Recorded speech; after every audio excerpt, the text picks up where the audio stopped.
Let me tell you about a story about a gun and how you got to make good choices. Yeah. I'm in Dayton, Ohio, Mm-hmm.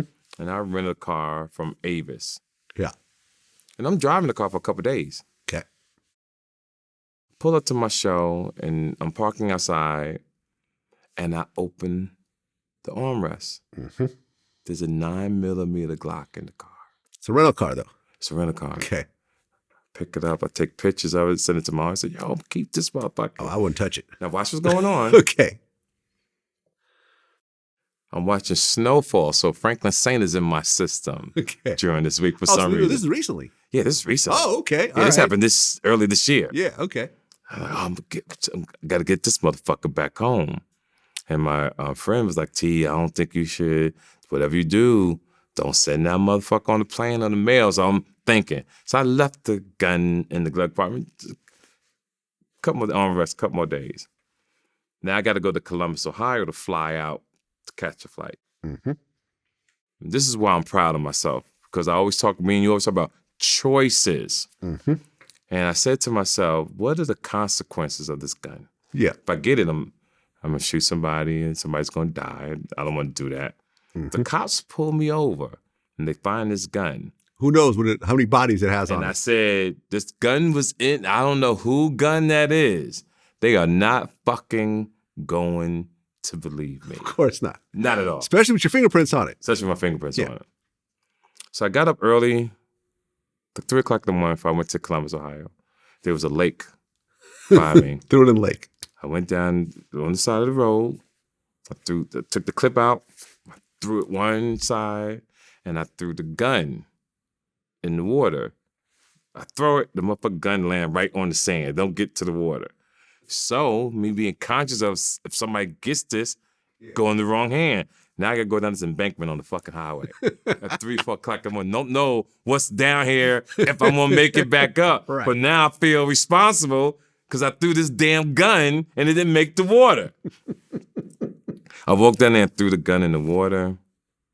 I came back, got in my car and left. And it was one of the greatest feelings in my life because I knew, and to this day, I know I made a great decision on doing the right thing. And that's what I want to share with people about choices. It may not seem right at that moment, but that first day, that week, that month, maybe years down the line, and you ever remember it could have went either way. Yeah. You feel good about yourself. Yeah. Because the reason I bring it up, because when I was young, I would do things first and cry like a bitch afterwards because of the consequences. Yeah. And that's what I really want people to understand when me and you talk. Me and you've always projected positivity and let men and women know there's a different way to think. Because they listen. Like I said, we talk about this all the time. When I'm in different parts of the country, they bring up like, yo, I love how you and Vlad be giving us game. Yeah. And I love that, right? I love that. And I just really want men and women to really win because it's a beautiful life out here. Well, listen, I remember Tony Yayo said it so well. He said, it's a gun. It's not a toy. You don't put a dress on it. That's right. It's a gun. It's a gun. It's got a specific reason. Yes. And it's to be used for only that reason alone. Yes. It's not used as an accessory. It's not part of your fashion. You don't dress it up. You don't pull it out. You don't wave it around. It's not a toy. It's a gun. The sad part about it is just playing with the gun. When you from the streets, you don't play with guns. You don't, you know what I'm saying? A gun is nothing to play with. It's not a toy. I've walked into studios and there'd be a gun on the table. I have never touched those guns. I don't want my fingerprints on that shit. I don't know what the fuck you got going on.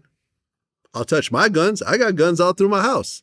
I don't bring them down and let people touch them. I interviewed that one basketball player who's, showing off his gun and ended up killing his damn driver. Jason Williams. He's crying in the interview. Yeah. Whole life changed because of that shit. Sure did. It was an accident. But he got a whole bunch of people in his house showing off a damn gun. Yep. The fuck you showing the shit off Exactly. And I don't show off my guns at the house. Two people that's great in my life. My son, who has a license to carry, who actually took classes. Yeah. Did it the right way. Right. And he explained to me, Dad, they teach you all these rules. They explain to you how you use the gun. And I think that when you go to school and you learn and you get licensed and you really understand those rules, you move differently when you're a licensed to carry person. Right. Because you have knowledge behind what this thing can do instead of learning the hard way. Exactly. Second person, a guy named Mikey-O. He's from Philly, lives in Tampa. We were in Philly a couple years ago. We got the rides. We doing our thing. We come from an event. Cops pull him over. He got a nice car. He's speeding. I think he ran the light. The cops pull him over. I see the gun come out. He's handing the gun to the cop. And she takes the gun.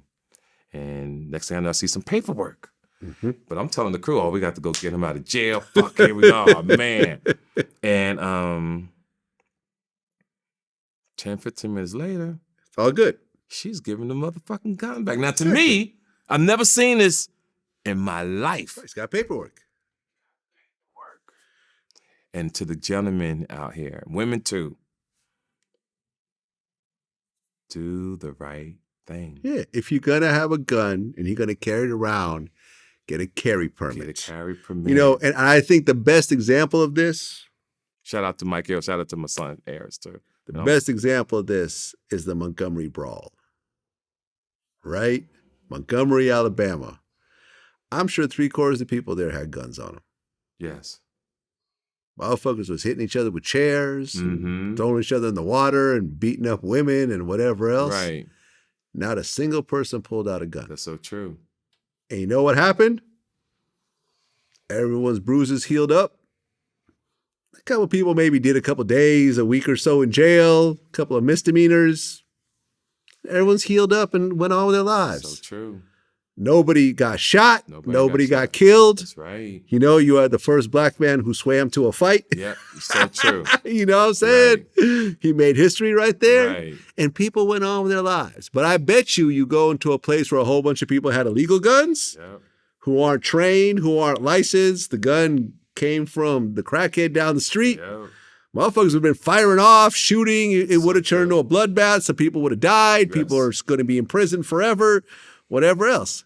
People controlled themselves and they went on with their lives. Right. Yeah, it's so true. I love it.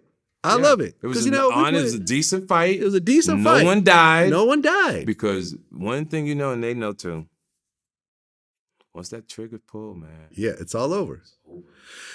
My man Taxstone, you know what I'm saying, that's my friend. But he shouldn't have brought that gun to the club. Should have brought that gun to the club. Shouldn't have brought that club. Right. He might have taken an ass whooping. Or he might have whooped some ass. Right. But he would be out making money like Gillian Wallow. He would have been one of the top podcasters. He was on his way. Me and him would still be rocking together. Yes. I'd be going on his podcast. He'd be going on mine. Me and him was going to London. Yeah, no, remember that. He was becoming a big deal. He had just interviewed Meek. Yes. Like, you know what I mean? He was like one of the hot dudes, and he was someone who I fucked with. Yes. It broke my heart. I did his interview 4 days before he got arrested. Wow. None of us knew. None of us knew what was about to happen a few days from now. I held on to that interview for 6 years. I just put it out. Because I didn't want to have something in that interview potentially be affected in his trial. I respect that. Yeah. I respect that. He wanted to do an interview during his trial. His lawyer said, this is a horrible idea. I told him it was a horrible idea, Tax. He was a little mad at me at the time, but he understood. Right. You know what I'm saying? Because I'm like, your lawyer's telling me not to do it. Right. I'm not going to go against your lawyer's wishes. Go interview someone else if you want. I'm not going to be the one responsible. I loved him, man. Yeah, that's my man. We was going to London. I was talking to his people. He was going to do the podcast, me and him, and then I was going to perform. Yeah. And it was huge. And when that happened, that shit, like, damn, that